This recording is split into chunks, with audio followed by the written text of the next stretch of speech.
জিলহজ মাসে 3টি আমল ছাড়বেন না। সামনে জিলহজ মাস চলে আসতেছে। আগামী সোমবার সন্ধ্যার আগেই, বিশেষ করে যদি আজকে 27 তারিখ, আগামী সোমবার সন্ধ্যার আগেই আপনি এই 3টি কাজ অবশ্যই এমনভাবে করার চেষ্টা করবেন, যেহেতু জিলহজ মাস হচ্ছে আল্লাহর কাছে সবচেয়ে গুরুত্বপূর্ণ এবং আল্লাহর কাছে প্রিয় সময়।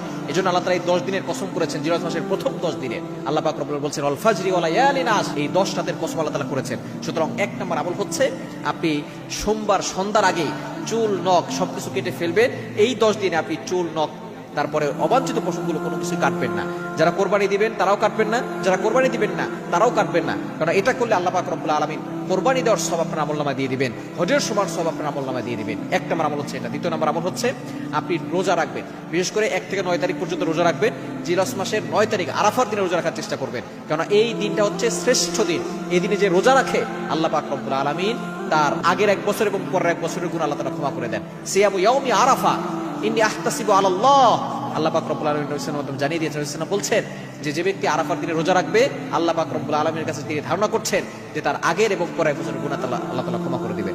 এবং 3 নম্বর হচ্ছে বেশি বেশি করে আল্লাহর জিকির করবেন, তাহমিদ তাসবিহ গুলো বেশি বেশি করবেন, তাকবীর বেশি বেশি করে দিবেন, লা সুবহানাল্লাহি ওয়াল হামদুলিল্লাহি ওয়া লা ইলাহা ইল্লাল্লাহু আল্লাহু আকবার, এই আমলগুলো বেশি বেশি করবেন। দেখবেন জিলহজ মাসের সকল বরকত আপনি পেয়ে যাবেন ইনশাআল্লাহ।